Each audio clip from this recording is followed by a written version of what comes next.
Hello everyone, welcome to Blockchain Basics, a practical approach course. My name is Toshendra Sharma, your instructor. So in this lecture, we'll be going through the definitions.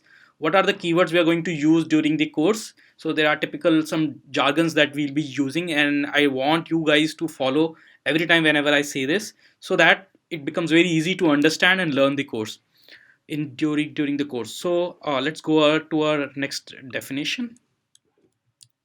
So first, of course, the most common definition is a blockchain. So in this slide, I'm going to explain the blockchain in a very short, but we'll be covering a, this whatever this blockchain is with the entire course in the separate lecture.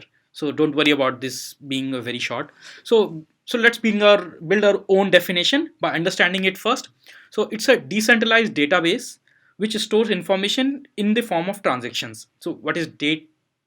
Just a repository of information or repository of data. So it can be public or it can be private. Yes, it is important to know that it can be public or private. It generally store data in immutable way, but how? So we'll talk about that, why it is immutable in a separate lecture. But yes, the data stored in the blockchain are generally considered as immutable, but with a reason, right? So, and it is highly secure. Why? We'll again talk about in the security lecture. Yes, but it is highly secure. It's more secure than the traditional storage. The data gets recorded. Why consensus based algorithm? What are consensus based algorithm? Again, we'll talk about it later on, but yes, there is some proper method using which the data is generally being stored. It uses cryptography is a method of encrypting a data in such a format so that it cannot be read or understood by someone very easily until unless he is the owner or has the key. So that's a cryptography. So blockchain uses cryptography very heavily, and generally it exists over the peer-to-peer network. What is peer-to-peer network? In this lecture only we'll see in the next upcoming slides. So here is our definition. Blockchain is a consensus based secure decentralized public database which stores information immutably over peer-to-peer network. Some people also call it a public ledger. So public ledger or public database, not the very different thing, but it's quite similar thing. Yes, so that's the blockchain. So let's go to the next slide. What is Bitcoin? So Bitcoin is a cryptocurrency built on top of the blockchain. Remember, guys, Bitcoin is not blockchain and blockchain is not Bitcoin. So blockchain is a technology which powers everything, and Bitcoin is built on top of that. Something similar to records keeper, which is built on top of the blockchain. So internet is not Google, or Google is not internet. Like Facebook is not internet, right? Or in Facebook is generally built on the top of internet. That is considered, yes, that's true. So similarly, the blockchain and Bitcoin relation is true, that Bitcoin is built on the top of the blockchain, right?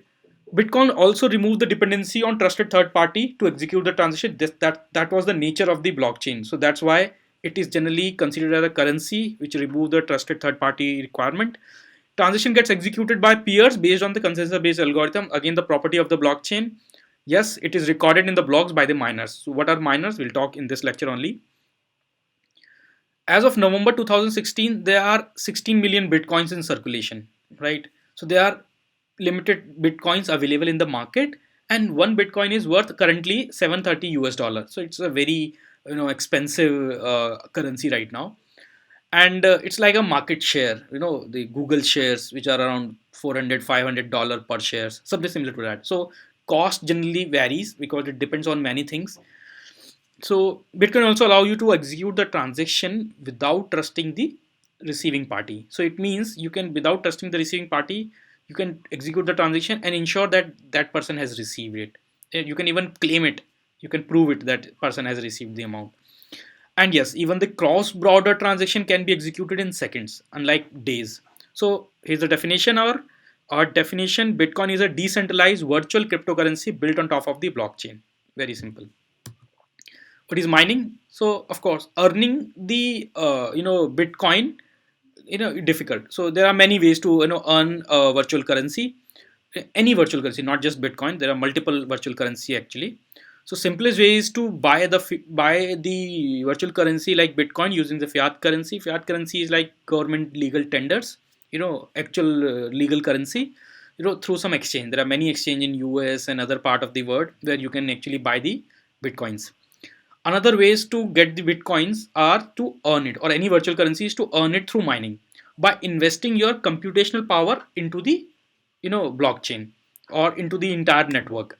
right? So what will miners do if they actually mine the particular virtual currency? Let's talk about Bitcoin, right? So what they exactly do? So the answer is that they are asked to solve a very complex computational problem to identify that that new block is in the blockchain. You know, not exactly the new block. That I think I lost the line. So yeah, so they are actually asked to solve a very computational problem to identify that what should be the next block in the blockchain. So they are actually the miners who will add the block into the blockchain through a certain algorithm. Since and in return of doing that computation, right, they are rewarded with some virtual coins like Bitcoins, Ethereum, or whatever the related virtual currency is. So in case of Bitcoins, they actually the current reward is 25 Bitcoins. So once you mine one block into the blockchain, right, you will be rewarded with the 25 Bitcoins. So ultimately, what exactly they do means, okay, computational power understood, but what is in that computational power? What they actually perform?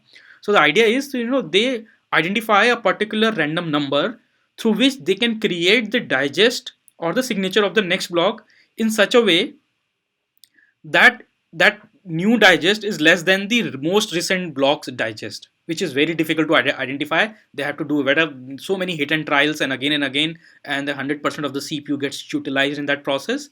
So that's why it's a computational intensive process. This is actually generally intentionally made computationally intensive because it is required for the public blockchain to be difficult. Mining a new block should be very very difficult. So mining is the process of recording the transaction as a block into the blockchain of that currency. So it can be any currency. So consensus algorithm is just a set of rules to resolve the conflicts. So there must be some conflicts. People should say, "Nahi, this is happening. Why this is happening? Why not that?" So who will realize that? Who will actually resolve the conflicts? So that's the idea of consensus algorithm. It's just a computational methodology or algorithms to resolve conflicts in blockchain. That's called consensus algorithms. What is decentralized? So here is the example. So there are centralized network, there are decentralized network, and there are distributed network. So we are not talking about distributed network, we are talking about decentralized. So the nodes are connected in such a way that they form a cluster of centralized network, but it is not actually completely centralized. And then next is peer-to-peer. What is the next system of peer-to-peer or the server based? So simple. In the peer-to-peer network, systems are connected to each other in some way, right? Directly or indirectly. In server based, every server, or sorry, the every client is connected to the server, and that's it. Clients do not interact with each other. That's called centralized system or the server based system, which is the most common. The internet, whenever you serve a website, is a internet based system, or it's called a server based system. That's it. So that's for this lecture. If you have any question or query, please ask. Thank you.